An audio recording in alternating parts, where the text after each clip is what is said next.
Di kediaman keluarga Porter. Apakah Bastian bertanya tentang masalah 6 tahun lalu? Tanya Ivana cemas.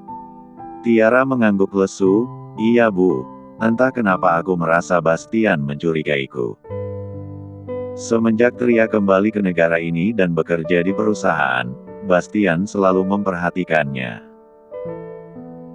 Malam itu, ketika aku menggoda Bastian, aku sengaja mengatakan bahwa Tria lah yang sudah menjebakku agar Bastian merasa jijik dan benci padanya. Namun, aku gak menyangka pada saat Bastian makan malam di rumah kita, aku melihat Bastian dan Tria naik mobil yang sama. Dan malam itu juga Bastian gak pulang ke rumah menemuiku. Aku tidak berani menanyakannya langsung pada Bastian, oleh karena itu aku menginterogasi Tria saat di kantor. Ivana mendengus dan tatapannya menjadi muram. Sudah kuduga wanita sialan itu pasti akan membuat ulah. Bahkan pada malam itu dia sengaja membuat Bastian mencurigai kita. Kita tidak bisa diam saja, apalagi melihat penampilan yang semakin cantik. Pria mana yang tidak akan tergoda? Karena Bastian menelepon Tiara untuk membanyakan kasus 6 tahun lalu, membuat Tiara harus mencari cara agar Bastian tidak mencurigainya lagi. Ivana jalan mondar-mandir sambil memegang dagunya. Tiba-tiba dia mendapat ide, kamu masih punya nomor Pak Tony kan? Tanya Ivana pada Tiara. Pak Tony, pria tua itu. Iya, pria itu sangat menginginkan Tria. Setelah gagal meniduri Tria 6 tahun lalu, ibu yakin dia belum puas dan masih menginginkan tubuhnya. Bagaimana jika kita mencoba sekali lagi? Kali ini harus sempurna agar tidak ada kesempatan untuk wanita itu melarikan diri. Tria sedang duduk di kantornya sambil menggambar desain perhiasan. Sepertinya, semenjak ibu Tria meninggal dunia, perusahaan Aurora tidak lagi menciptakan perhiasan dengan gaya yang menjadi ciri khasnya. Setelah perhiasan gaya timur berhasil diterbitkan oleh perusahaan beauty jewelry, Tria juga tidak pernah lagi membuat gaya perhiasan yang lain. Tria berpikir keras sambil menggigit ujung penanya karena belum mendapat inspirasi apapun. Tria, panggil Tiara yang tiba-tiba saja datang. Tidak ada orang lain di sini, tidak perlu memanggilku dengan panggilan yang membuatku jijik. Aku lebih terbiasa dipanggil wanita sialan olehmu dan juga ibumu. Jawab Tria. Mendengar itu, Tiara sebenarnya ingin mengamuk. Tapi dia tetap terlihat tenang dan berkata, Tria, aku tahu kemampuan bisnismu sangat luar biasa, tapi aku datang bukan untuk bertengkar denganmu. Tiara lalu meletakkan sebuah dokumen ke atas meja Tria, kemudian berkata, kamu tahu kan kondisi Aurora sekarang seperti apa? Kebetulan, ada klien yang menawarkan platform untuk iklan. Bisa tidak malam ini kamu ikut denganku untuk membahas kontrak ini? Tria melihat isi kontrak itu sekilas lalu tersenyum. Baiklah, nanti malam aku ikut. Kalau begitu, aku tunggu kamu malam ini. Saat Tiara berbalik untuk pergi, sebuah kilau melintas di matanya. Tria mengangkat dokumen itu dan mengangkat alisnya. Dia juga penasaran klien seperti apa yang didapatkan oleh Tiara. Di perusahaan Jaya Gresi, Bastian berdiri di depan jendela, menatap pada keramaian kota sambil meliwat tangan di dada. Di pantulan kaca jendela, bayangan Bruno muncul. Tuan, aku sudah menyuruh orang untuk menyelidiki tentang Nona Tria di negara Akronesia. Tapi tidak ada satupun data lanjutan yang bisa mereka temukan, seolah-olah ada orang yang sengaja menyembunyikannya. Lapor Bruno pada Bastian. Bastian menoleh, maksudmu, ada orang lain yang berusaha menutup data tentang Tria? Bruno mengangguk, benar Tuan, di negara Akronesia bahkan hampir semua orang tidak tahu bahwa Nona Tria adalah desainer terkenal Masaya. Hanya orang-orang di bagian internal perusahaan beauty jewelry yang pernah bertemu dengannya. Setelah memberikan foto Nona Tria, mereka membenarkan bahwa Nona Tria dan Mazaya adalah orang yang sama. Saya juga telah memeriksa apakah benar Nona Tria pernah melahirkan di sana atau tidak. Kami belum menemukan informasinya, bahkan kami telah memeriksa semua rumah sakit di sana. Bahkan Bruno merasa kesulitan, jika tidak ada yang menutup data Tria. Mana mungkin Bruno hanya mendapatkan sedikit informasi. Bastian diam saja. Tuan, bukan hanya informasi tentang ibu dari anak itu yang sulit untuk diselidiki, bahkan informasi pribadi tentang Nona Tria pun sama sulitnya. Lanjut Bruno. Mengapa Tuan sangat memperhatikan Nona Tria? Bastian mengangkat kepala menatap Bruno. Apa kamu tidak punya pekerjaan lain? Tidak Tuan, saya sangat sibuk. Saya permisi dulu, jawab Bruno dan segera pergi dari ruangan itu. Malam harinya di sebuah tempat karaoke. Tiara membawa Tria menuju sebuah ruangan privat. Melihat Tiara yang benar-benar membawa Tria, Pak Tony segera berdiri dan mempersilahkan mereka duduk. Sudah datang. Ayo duduk. Pak Tony, aku datang membawa kakakku untuk membahas kontrak dengan Anda. Maaf karena datang terlambat. Tadi kami terjebak macet di jalan, Bapak tidak keberatan kan? Tanya Tiara. Tiara pun duduk di samping Pak Tony, sementara tatapan Pak Tony terus tertuju pas Tria. Bagaimana tidak? Penampilan Tria sangatlah mempesona, dia begitu cantik dengan dress selutut berwarna putih dan rambut yang dikuncir ke belakang. 6 tahun tidak bertemu, dia semakin cantik saja. Dia sungguh mempesona, aku tidak sabar ingin mencicipi nona besar keluarga Porter ini, batin Pak Tony. Melihat Pak Tony yang terus menatap Tria penuh minat, membuat Tiara merasa jijik dalam hati. Halo Nona Tria, perkenalkan saya Tony Juanda. Saya kenal dengan ayah Anda, kami dulu pernah bertemu, ujar Pak Tony sambil mengulurkan tangannya. Oh, halo, balas Tria singkat tapi tidak kasar. Saat berjabat tangan, Pak Tony enggan melepaskan tangan Tria, membuat Tria menarik tangannya dan duduk di sofa. Katanya, Bapak menawarkan platform iklan untuk perusahaan Aurora. Tanya Tria. Pak Tony tersenyum, iya benar, setelah aku mendengar Nona Tria telah kembali ke perusahaan Aurora. Aku secara khusus ingin melakukan kerja sama dengan perusahaan kalian. Tiara mencibir dalam hati, udah umur 50 tahun tapi masih aja gatal. Pak Tony adalah pria umur 50 tahun, memiliki seorang anak berusia 20 tahun dengan mantan istrinya. Mereka bercerai karena Tony yang punya banyak wanita simpanan. Kontrak ini demi aku. Aku tidak menyangka Pak Tony sangat menghargaiku, Tria menjawab sambil tersenyum. Tria, Pak Tony ini sangat mengagumi bakatmu, ujar Tiara sambil memberikan segelas anggur kepada Pak Tony. Mari kita bersulang, karena Pak Tony sudah mau bekerja sama dengan perusahaan Aurora. Wah terima kasih, kalau begitu ayo bersulang. Tiara menatap Tria dan berkata, Tria, aku tahu kamu tidak suka anggur, makanya ku pesankan jus untuk kita berdua. Tiara memberikan segelas jus pada Tria, saat jus itu baru akan menyentuh bibirnya, Tria berpura-pura akan muntah. Maaf, aku belum makan makanya makku kambuh, bagaimana jika kita makan saja dulu?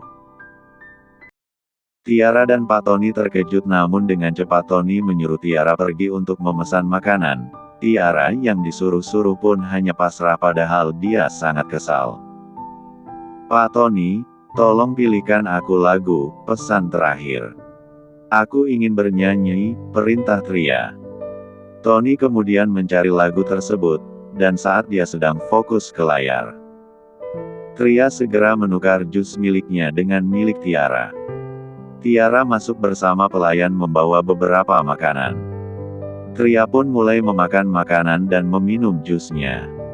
Melihat Tria meminum jus itu sampai habis, Tony dan Tiara tersenyum. Tiba-tiba ponsel Tria berdering. Aku angkat telepon ini dulu ya. Tria pun keluar dari ruangan itu. Melihat itu, Tiara berdiri ingin menyusul Tria. Tapi tangannya malah ditarik oleh Tony. Mau kemana kamu? Tanya Tony. Aku harus menyusulnya. Aku tidak akan membiarkan dia kabur, jawab Tiara. Kamu pikir aku bodoh? Aku telah mencampur kedua jus itu dengan obat. Jika dia kabur, bukankah masih ada kamu yang menggantikannya? Tony tersenyum jahil. Tiara yang juga telah meminum jusnya menjadi tertegun. Apa maksudmu? Temani aku sayang. Tidak, aku adalah pacar Tuan Bastian. Lalu kenapa jika kamu pacar Bastian? Tony mengulurkan tangan lalu memeluk Tiara. Tuan Bastian tidak akan menikahi anak haram sepertimu. Jangan menolakku karena kita sudah pernah tidur bersama saat kamu datang pinjam uang padaku. Bagaimanapun juga, Tony adalah manusia licik. Dia tidak akan melepaskan kedua putri keluarga Porter itu. Jika Tria masuk lagi ke dalam ruangan, dia bisa menikmati keduanya bukan? Tiara memberontak dalam pelukan Tony, namun efek obat mulai bekerja. Sekujur tubuhnya menjadi lemas tak berdaya, hingga akhirnya tubuh Tiara bersandar pada Tony. Tony membalikan tubuhnya lalu berkata, "Mari bersenang-senang sayangku." Di toilet, Tria berlutut di depan kloset sambil mengorek tenggorokannya untuk memuntahkan semua jus yang dia minum. Setelah memuktahlannya, dia berdiri dan memapah dinding. Dasar pria tua bangka sialan, ternyata kedua minuman itu diracuni. Sepertinya dia bukan hanya menargetkanku saja, tapi juga dengan Tiara. Tiara ingin mencelakaiku lagi seperti 6 tahun lalu. Tapi aku gak akan termakan jebakannya. Biarkan saja dia bersama Tony, dia sekarang mungkin sudah mendapat ganjarannya. Tria mencuci wajahnya dan pergi dari tempat itu selagi kesadarannya masih jernih. Dia berjalan di sisi jalan raya dan memanggil taksi, hanya saja semua taksi yang dipanggilnya sedang membawa penumpang. Sementara itu, kepalanya mulai pusing. Tria terpaksa berjongkok di tepi jalan. Bruno yang sedang mengemudikan mobil dan melewati jalan itu, melihat seorang wanita sedang berjongkok dan melambaikan tangannya. Wanita itu tampak familiar, bukankah itu Nona Masaya? Bastian juga melihatnya dan memerintahkan Bruno untuk tepikan mobilnya. Bruno menepikan mobilnya, kemudian Bastian turun dari mobil menghampiri Tria. "Tria, apa kamu mabuk?" tanya Bastian. Merasa ada seseorang yang sedang berbicara padanya, Tria mendongak. Badannya terasa lemas dan kepalanya sangat pusing. Bastian melihat penampilan Tria yang acak-acakan menelan ludah. Tria tampak mempesona saat mabuk. Bastian lalu mengangkat tubuh Tria. "Kenapa kamu jongkok di tempat seperti ini? Kalau ada orang jahat gimana? Dasar gak tahu bahaya. Pria mana yang tidak akan tergoda dengannya? Dia sangat cantik. Akan sangat bahaya jika ada yang menemukannya sebelum aku, apalagi dalam keadaan mabuk begini," batin Bastian. Tria mencoba melepaskan diri. "Lepaskan, jangan dekati aku." Baru saja Tria akan berbalik dan pergi, Bastian menarik tangannya membuat Tria terhuyung ke belakang dan jatuh ke dalam pelukan Bastian. Seketika tubuh Bastian menjadi tegang. Padahal waktu Tiara memeluknya, dia tidak merasakan apapun. Perasaan ini benar-benar membuatnya frustasi. Melihat Tria dalam pelukannya sedang menggigit jari hingga berdarah, membuat Bastian terkejut. "Hei, kamu sudah gila ya? Tolong antar aku ke rumah sakit," perintah Tria. Dia terlihat sangat tulus saat mengatakan itu, Tidak ada wajah angkuh seperti biasanya saat di depan Bastian. Melihat gelagat Tria yang tidak beres, Bastian lalu menggendongnya dan masuk ke dalam mobil. Kita ke rumah sakit. Di rumah sakit, Tria sedang berbaring di atas tempat tidur pasien. Tangannya diinfus dan saat ini dia sedang tertidur. Setelah memeriksa tubuh Tria, perawat wanita itu berbalik dan menatap dua orang pria yang ada di sana. Karena jarak Bruno yang lebih dekat, perawat itu bertanya, "Apakah kamu pacarnya?" Hah?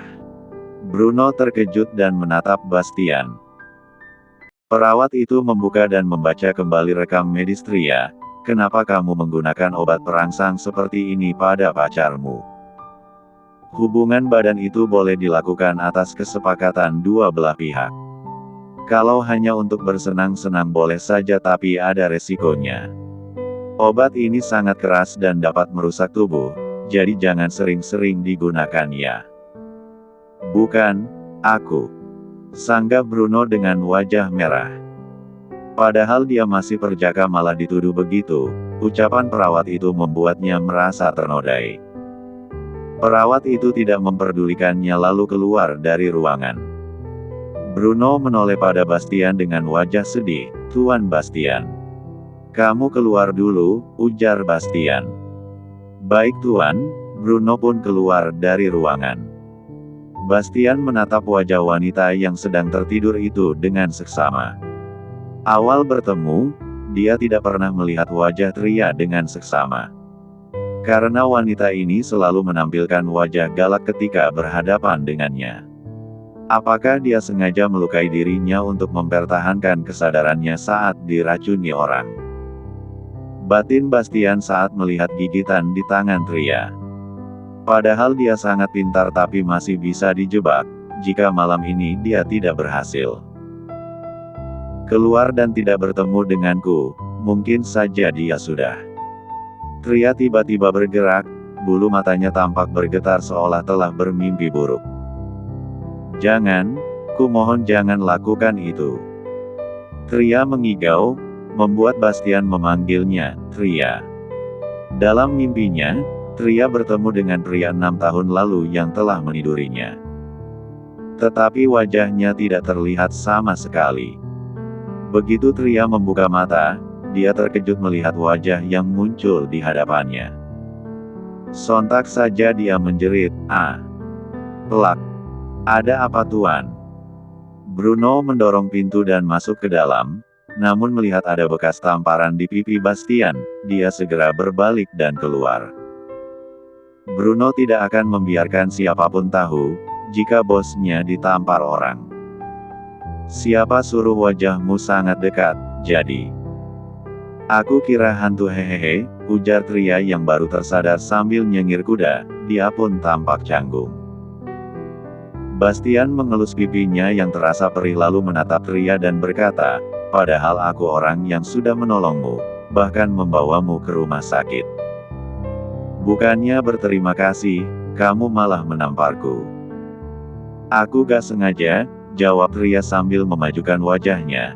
"Biar impas, kamu bisa tampar aku juga." Bastian tidak menghiraukannya lagi, dia bertanya, "Kenapa kamu ke karaoke?" Tria tersenyum, "Apa gunanya memberitahumu? Jika aku mengatakannya, kamu juga gak akan terima dengan hasilnya." Tria kembali berbaring dan tersenyum, "Aku mau istirahat dulu. Kamu bisa pulang sekarang Tuan tampan yang baik hati." Rasanya Bastian ingin sekali mencekik wanita ini, dia sudah berbaik hati menolongnya malah diusir. Bastian berbalik dan keluar dari ruangan perawatan. Bruno yang sedang berjaga di depan pintu pura-pura tidak melihat bekas tamparan di pipi Bastian. "Tuan, apakah kita akan pulang? Kamu tetap di sini dan antar wanita itu pulang setelah dia bangun nanti." Bruno terdiam. Di tempat lain, Tiara berjalan keluar dari karaoke dengan terlatih-tatih. "Tria sialan, wanita celaka. Kalau bukan karena dia melarikan diri, Aku tidak akan jadi korban Tony. Aku tidak akan mengampunimu, Tria. Saat ini Tria baru sadar, dan waktu sudah menunjukkan pukul 11 malam. Dia meraih ponsel dan berjalan keluar dari kamar perawatan. Saat di luar pintu, Tria tertegun melihat Bruno yang masih duduk di bangku tunggu. Kenapa kamu masih di sini? Ini kan asisten Tuan arogan, batin Tria. Bruno berdiri perlahan dengan tidak berdaya dan menjawab, Tuan Bastian menyuruhku untuk mengantarmu pulang. Awalnya Bruno mengira bahwa Tria akan merasa terharu karena kebaikan Bastian. Bagaimanapun juga Bastian tidak pernah sepeduli ini kepada wanita. Oh, baguslah. Ayo kita berangkat, ucap Tria sambil melambaikan tangan. Wajahnya tidak terlihat terharu sama sekali. Malah dia menganggapku sebagai sopir gratis, batin Bruno. Bruno menghela nafas berat. Setelah mereka sampai pada titik yang sudah ditentukan oleh Tria, Tria turun dari mobil dan memberikan uang 10.000 kepada Bruno. Ini ongkosnya, terima kasih sudah mengantarku pulang. Bruno mengambil uang 10.000 yang terlihat lusuh dan terlipat-lipat itu dengan lesu, dalam hatinya menangis pilu.